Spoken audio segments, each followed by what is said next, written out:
Hey, I'm Jenni Carlson here at Big 12 Football Media Day. I've got Travis Lewis, the Oklahoma linebacker, with me. Travis, a lot of talk about you guys this year, ranked real high. You guys are used to expectations, though, at Oklahoma. Does it change anything that everybody else out there is talking about you? Definitely not. Playing at this university, we don't shy away from, pressure, the hype. We don't shy away from it, and we embrace it. And if you're going to play at University of Oklahoma, you better be willing to have an X on your chest and be circled by every team. And, you wouldn't expect less. You've gotten a lot of good early pub as well. Personally, what's that like for you?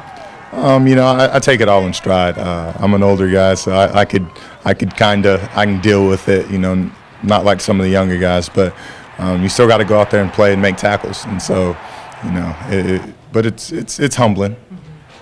What have you worked on in the off season personally to try to make the best out of this season? I've dropped a little weight. I want to play leaner and a little lighter, just to run around with these young guys that I'm playing against. So just a little bit like that, but mainly in the film room, getting in there, getting an early start on these teams. I know Texas changed their offense coordinator, so just familiarizing myself with that offense coordinator and getting a jump on these teams.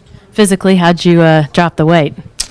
I've always ate pretty well, but eating less, managing my portions, and lifting hard. Did you have to give up anything that you really love to eat? Oh, man, my Reese's Pieces. I love them. I have a sweet tooth.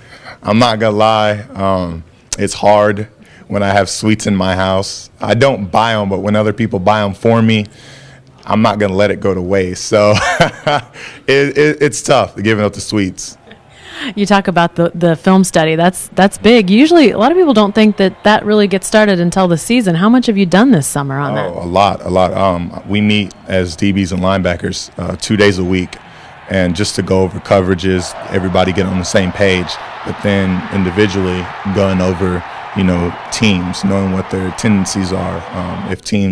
It's easy when teams keep the same offensive coordinator, because then you get to, familiarize yourself. We played Tulsa 2 years ago, and, it's kind of similar system. So it's just getting that early jump start. You told me at one point last year that while you had a good year and your team had a good year, you personally were disappointed at times in what you had done. Mm-hmm. Have you thought about that in the offseason? Has it sort of been a motivator for you? I just have high expectations for myself. If I'm not leading the country in tackles, I feel that something's wrong. And those are just the expectations that I have. I've been a starter for 3 years, and every year I want to improve on what I did the previous year. So I'm one of my toughest critics, and I think that's the way it should be.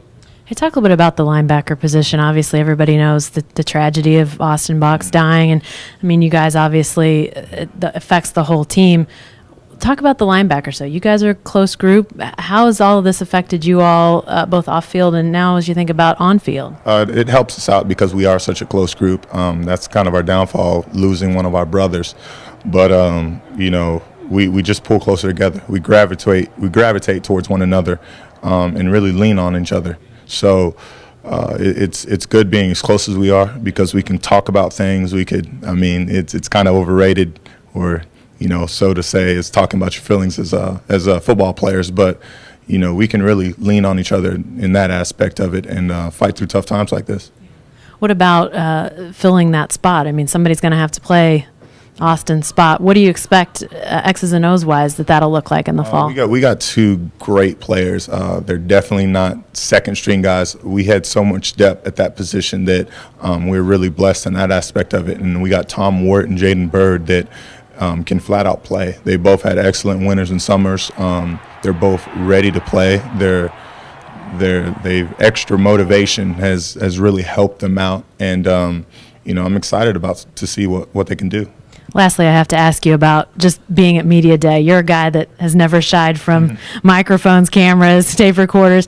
Is this a fun day? I'm sure it becomes long at some point, but do you actually kind of get a kick out of all this? I enjoy it. I love everything that comes along with football, and this is one aspect of it that I can do day in and day out. So definitely, when you get to that 5-6 hour mark, you're kind of tired and it wears on you. But that first 3 or 4 hours, I'm ready to go. So. I heard you had some words though about the Longhorn Network. You said, "Yeah, I like TLN." TLN, the Travis Lewis Network.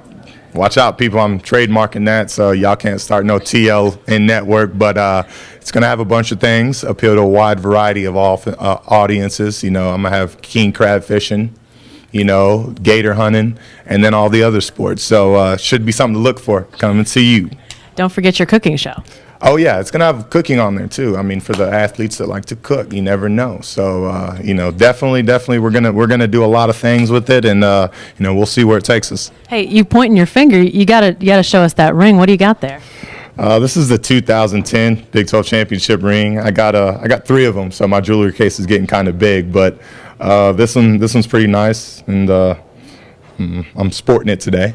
Is that just your regular Tuesday ring? You just happened to... It's Wednesday. It's Wednesday. I decided to bump it back a day, so it's all good. Normally what you wear just the middle of the week. Yeah, I don't get to break them out very often, so something like this, I thought I could flaunt it around and show people what they're working for. Nice. Thanks, Travis. All right, no problem.